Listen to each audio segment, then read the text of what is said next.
আসসালামু আলাইকুম। সবাই কেমন আছেন? আশা করছি সবাই অনেক ভালোই আছেন। তো ৩ জন মানুষ, ৩ জনের জন্য ৩ টা মাছ ভাজি করেছি। তো আমার শ্বশুর কয়েকদিন হলো বাড়িতে নাই।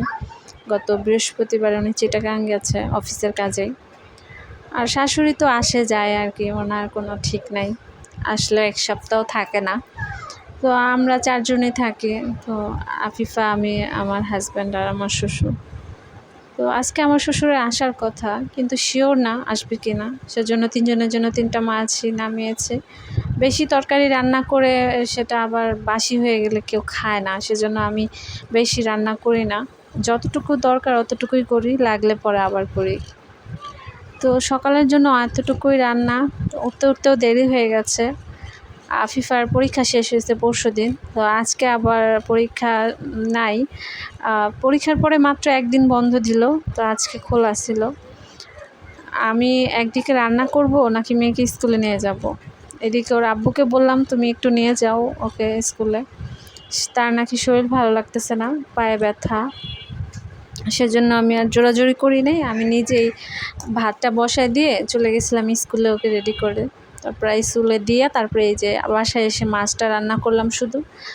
আর ২ জন মানুষের রান্না আমার মেয়ে আর কতটুকুই খায়। ওকে ডিম ভাজি করে দিলেই ওর খাওয়া হয়ে যায়। তো সেজন্য আর বেশি কিছু রান্না করি নাই। গতকালকে কচুরমুখী রান্না করছিলাম। আমার বাসার পাশে রাস্তা, সেজন্য আমার ভয়েসটা দিতে একটু সমস্যাই হয়। গাড়ির হর্নের আওয়াজ হচ্ছে, তো আপনারা একটু ক্ষমা সুন্দর দৃষ্টিতে দেখবেন, কিছু মনে করবেন না। রাস্তার পাশে বাসা হলে একটা সমস্যা। যাই হোক, রান্নাবান্না শেষ হলে যে সারাদিনের কাজ শেষ হয়ে যায় তা না। এই যে রান্না শেষ করে নাস্তা টাস্তা করে আবার যাব স্কুলে মেয়েকে আনতে। মেয়েকে নিয়ে এসে আবার ওকে খাওয়াতে হয়। ওকে খাওয়াতে খাওয়াতে আমার ১১টা সাড়ে ১১টা বেজে যায়। তো ওর জন্য একটা ডিম ভেজে নিচ্ছিলাম।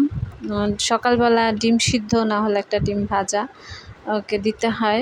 ডিম ছাড়া খাবেই না, খেতেই চায় না। তো ডিম ভেজে ওকে সামনে দিয়েছিলাম খাওয়ার জন্য। ভাতগুলো সবগুলো খায়নি, আমাকেই খাইয়ে দিতে হয়েছে। মানে নিজে নিজে খাওয়ার একটা আগ্রহ থাকতো আগের বাচ্চাদের, যে নিজে নিজে খাবে, খাওয়ার জন্য একটা পিপাসা থাকতো। আমি আমার নিজের ভাইকেই দেখেছি, ওকে বেশি দিন নিজে নিজে খাওয়াই দিতে হয় নাই। ও অল্প বয়সে ছোট থাকতে নিজে নিজে খাইতো, খাওয়াটা শিখে গেছে। কিন্তু আমার মেয়েটাকে আমি পারলাম না এখনও খাওয়া শিখাইতে। মাঝে মাঝে খায় আর কি, ভালো লাগে খাই, নিজে নিজে খাইলে আর কি। যাই হোক, বিকালের দিকে আমার শ্বশুর চলে আসছে।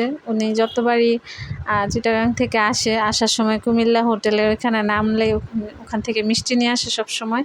যে কোনো এক একটা আইটেমের মিষ্টি এক এক সময় নিয়ে আসে। তো এবার রসমালাই নিয়ে আসছে।